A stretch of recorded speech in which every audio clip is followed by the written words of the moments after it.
Ya, assalamualaikum warahmatullahi wabarakatuh, teman-teman. Terkait kasus Vina Cirebon, di sini sudah ada Mbak Hilo sebagai spiritual. Di sampingnya juga ada Mbak Priska Indigo yang mungkin nanti bisa menanggapi atas apa yang kemarin diterawang sama Mbak Hilo, tepatnya berada di kuburan keramat. Nah, saya mungkin sampaikan dulu kepada Mbak Priska hasil dari komunikasi dengan makhluk yang ada di kuburan keramat kemarin, Mbak. Yaitu salah satunya yang dilihat atau yang diungkapkan sama Mbak Hilo dalam percakapan gaibnya adalah bahwa Peggy Setiawan, Mbak, ya, akan mendekam lama di penjara dan bahkan bisa juga mendapatkan hukuman mati. Pandangan Mbak gimana? Ini sebelumnya pandangan saya ya, Mas.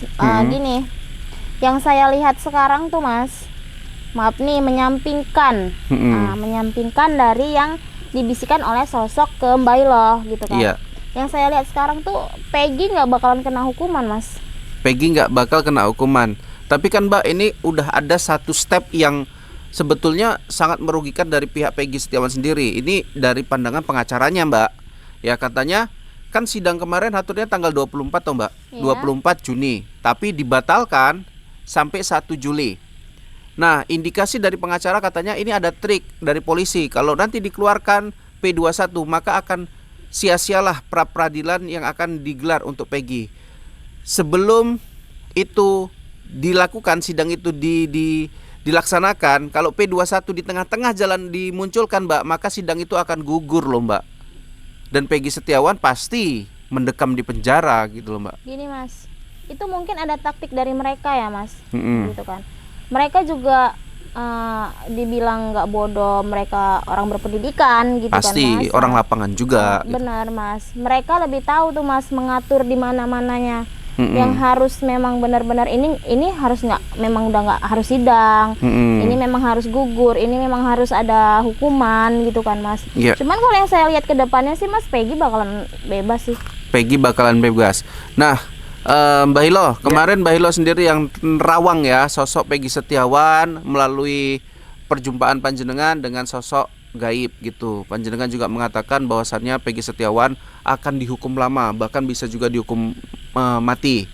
Nah, itu pandangan Mbah gimana? Dari pandangan Mbah ya? Ya. Jadi begini ya, beda dengan pendapat yang saya meminta komunikasi dengan sosok gaib tersebut ya. Iya. Tapi di sini pun saya menerawang ya. Kalau saya melihat dari penerawangan saya, Peggy Setiawan ini adalah nantinya bebas begitu ya. Nantinya. Jadi begini, sempat juga saya undang gini ya. Saya penasaran juga semalam itulah. Saya undang sekali lagi ya, tanpa ada kameramen ya. Saya undang sekali lagi, sosok yang tersebut tidak hadir lagi. Tidak hadir. Ya, jadi begini, saya penasaran, apakah sosok tersebut yang sebenarnya apa penunggu di situ? Biasanya kalau sosok Eyang itu saya panggil berkali-kali, dia tetap datang. Namun saya panggil sekali lagi, ya, setelah kita tidak ada di depan kamera ya, itu tidak muncul. Nah, di situ saya sempat juga curiga ya, bahwasanya yang datang itu adalah bukan sosok Eyang. Iya. Nah, karena sosok Eyang itu dia biasanya kalau datang gitu ya, dia ini tidak pinplan gitu ya. Padahal semalam saya sempat komunikasi, pembicaraan itu agak janggal gitu kalau saya lihat. Makanya saya Mbak Hilo kan dikasih tahu, dibisikin bahwasanya Peggy akan mengalami masuk dalam penjara seumur hidup bahkan hukuman mati. Nah, ini yang selanjutnya apa, Mbah, yang Mbak Hilo lihat ini? Ya, begini. Dari batin saya, dari penerawangan saya, saya semalam kan komunikasi ya dengan makhluk gaib gitu ataupun bangsa lain gitu ya. Iya. Jadi saya penasaran, kalau memang itu benar-benar Eyang yang saya undang, saya undang sekali lagi datang. Namun saya undang tidak datang. Iya. Maksudnya, Mbah, penjelasan terkait dengan Peggy Setiawan ini, apa yang Mbah Hilo bisa beritahukan gitu yang terbaru? Ya, yang terbaru. Ya, buat netizen ya, dari penerawangan saya terakhir begini, saya menerawang ya tadi malam saya mengadakan tirakat begitu ya, Mm-mm. untuk meminta petunjuk kepada Gusti Allah ataupun Yang Maha Kuasa begitu ya. Iya. Saya berkomunikasi langsung meminta petunjuk bahwasanya Peggy Setiawan ini adalah tidak bersalah begitu. Tidak Itu bersalah. yang saya penerawangan dari saya gitu. Oke, Mbak Priska, kembali lagi ke Mbak Priska. Selain penerawangan, tentunya kita juga melihat ada bukti-bukti ya yang dimiliki atau yang kita ketahui dari publik tentang Peggy Setiawan. Apa sih Mbak dasar Mbak meyakini ya, bukan kebatinan saja, bahwasannya bukti-bukti nyata Peggy bukan pelakunya, gitu Mbak? Gini Mas, yang pertama, Mm-mm. emang ijazah jadi bukti, Mm-mm. tuh kan Mas. Oke, Terus yang kedua, seorang kuli bangunan, ya. masa iya dia anak penjabat bisa menjadi kuli bangunan? Kan nggak segampang itu juga orang tuanya, Iya. Mas. Gitu Dan kan. begitu susahnya nangkap kuli bangunan kan nggak Benar. gitu juga ya. Masa selama 8 tahun ngajar kuli bangunan aja susah gitu loh, Mas. Padahal juga udah tahu lokasi rumah neneknya ada di Bandung Benar, gitu ya. benar Mas. Dan ada juga pernyataan polisi belum pernah ke Bandung mencari Peggy gitu juga kan. Jadi apa dong kerjanya selama ini? Kemudian apa lagi Mbak? Udah gitu kan Mas, masa iya sih kan gitu kan bisa nggak yang kita tahu tuh Mas selama ini gitu kan.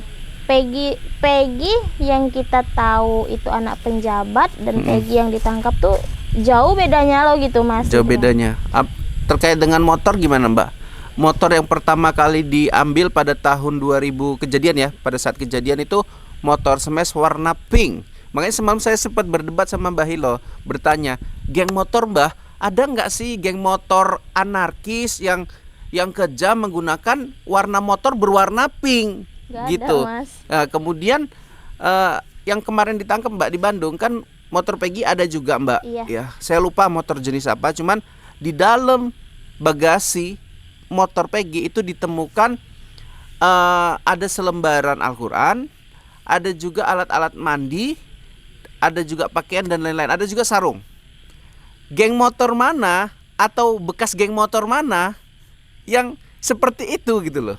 Itu tadi Mas, Nah. karena dibilang banyak keganjalan tuh, Mas. Kalau saya sih melihatnya Mas, Peggy itu nggak bersalah. Itu lagi Peggy saya nggak tegaskan. bersalah. Peggy nggak bersalah. Kalau Oke. memang Peggy bersalah, udah 8 tahun nangkap seorang kuli bangunan sesusah itu. Iya, apalagi ada kejanggalan 3 DPO kemudian jadi 1 DPO kan? Benar Mas, kemana yang 2 DPO? Kemana lagi? 2 DPO itu? Tentunya itu tidak sesederhana itu ya, Benar Mbak Mas. ya. Kalau Mbak Ilo sendiri gimana? Tadi udah kita cerita ini, kenapa Mbak Priska bisa menyatakan Peggy ini berat untuk dinyatakan tersangka gitu, Mbak Ilo?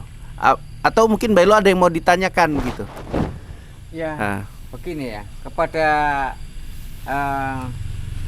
pihak terkait ini ya, kenapa begitu